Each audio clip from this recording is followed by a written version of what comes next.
ആലങ്കാരിക ഭംഗിയോടെ കവിതകളാക്കി മാറ്റിയ ഇടശ്ശേരി ഗോവിന്ദൻ നായരുടെ പൂതപ്പാട്ട് എന്ന കവിതയ്ക്ക് ദൃശ്യഭാഷ നൽകുവാൻ ഞങ്ങളൊരു ശ്രമം നടത്തുകയാണ്.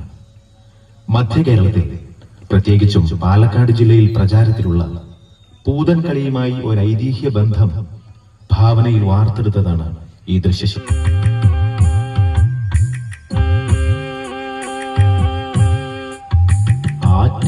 വക്കത്തെ മാളിക വീട്ടിലെന്നാറ്റുനോറ്റിട്ടൊരുണ്ണി പിറന്നു.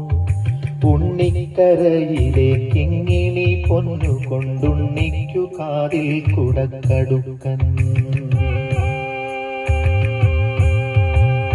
പാപ്പ കൊടുക്കുന്നു, പാലു കൊടുക്കുന്നു, പാവ കൊടുക്കുന്നു നങ്ങേലി. കാച്ചിയ മോരൊഴിച്ചൊട്ടി വടിച്ചിട്ട് കാക്കേ പൂച്ചേ പാട്ടുകൾ പാടിയിട്ട് മാനത്തമ്പിളി മാമനെ കാട്ടിയിട്ട് മാമു കൊടുക്കുന്നു നങ്ങേലി. താഴെ വെച്ചാലും ഭരിച്ചാലും തലയിൽ വെച്ചാൽ തേനരിച്ചാലും തങ്കക്കുടത്തിനെ താലോലം പാടിയിട്ടു തങ്ക കട്ടിലിൽ പട്ടു വിരിച്ചിട്ട് തണുതണെ പൂന്തുട തട്ടിയുറക്കിയിട്ടു ചാഞ്ഞുമയങ്ങുന്നു നങ്ങേലി.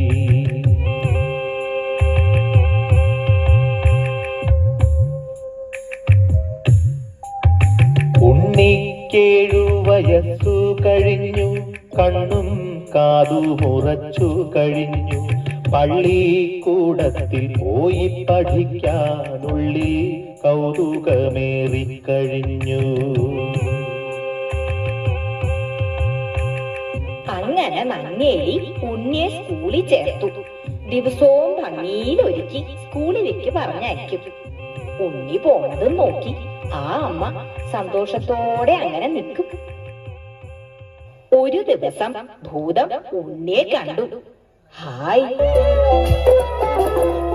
വണ്ടോടിൻ വടിവിലഴും നീലക്കല്ലോലകളിൽ മാന്തളിരിന്തു വെള്ളിച്ചെറുമുല്ലപ്പൂമുനയാൽ പൂന്തണലിൽ ചെറുകാറ്റത്തിവിടയിരുന്നെഴുതാലോ പൊന്നുണ്ണി പൂങ്കരളെ പോന്നണയും പൊൻകതിരെ.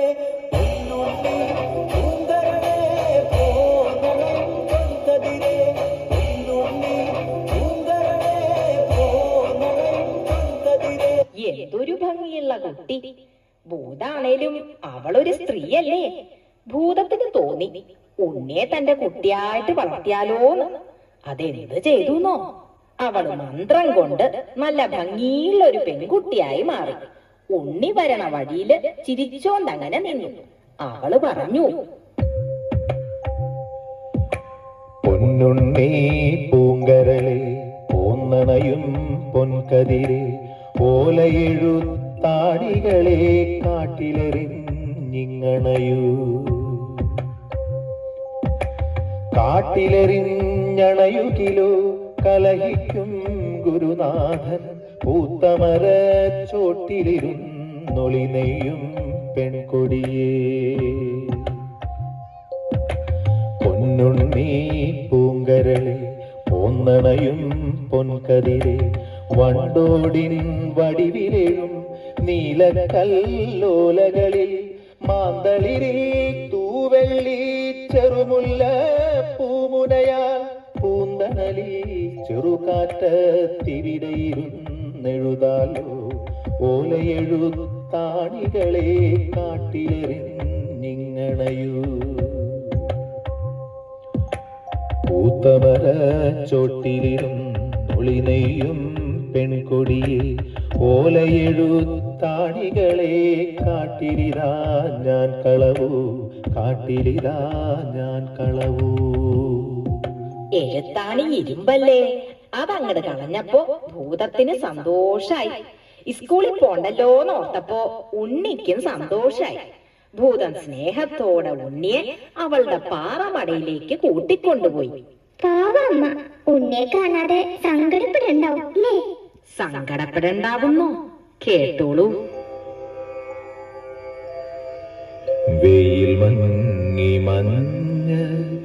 കതിരു പൊങ്ങി വിയതങ്കണത്തിലെ കാർകൾ പൊങ്ങി എഴുതുവാൻ പോയ കിടാവു വന്നില്ല എവിടെ പോയി നങ്ങേലി നിന്നു തേങ്ങി പൂമരച്ചോട്ടിൽ ഇരുന്നു പൂതം പൂവൻ പഴം പോലുള്ളുണ്ണിയുമാ പൂമാല കോർത്തു രസിക്കേ കേട്ടു പൂരിത ദുഃഖമേ തേങ്ങലുകൾ പൂരിത ദുഃഖമേ തേങ്ങലുകൾ. ഭൂതത്തിന് കാര്യം മനസ്സിലായി. അവൾ എന്തു ചെയ്തുന്നോ?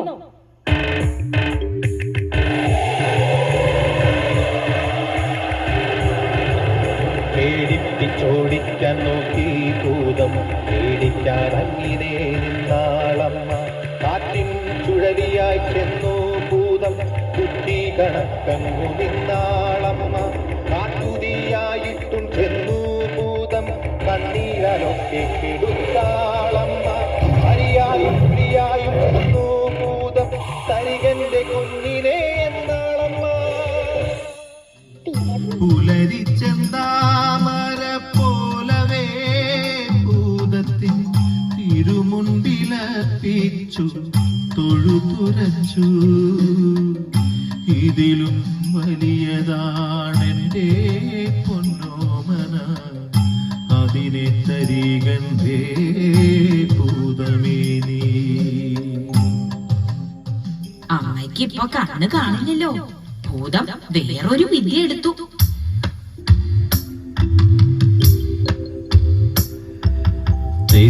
തെച്ചിക്കോലു പറിച്ചു ഭൂതം ചേലോടു മന്ത്രം ജപിച്ചു ഭൂതം മറ്റൊരുണ്ണിയെ നിർമ്മിച്ചു ഭൂതം മാർപ്പോടടുക്കേ എന്നോദീ ഭൂതം അമ്മയെടുത്തിട്ടുമ്മ കൊടുത്തിട്ടഞ്ചിതമോദം മൂർധാവിങ്കൽ തടകി തടകി പുൽകിയ വാറെ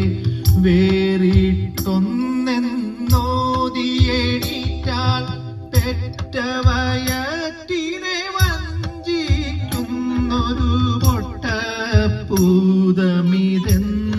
കയത്താൾ താപം കൊണ്ടു വിറക്കേ കൊടിയൊരു ശാപത്തിന്നവൾ കൈകളുയർത്താൾ.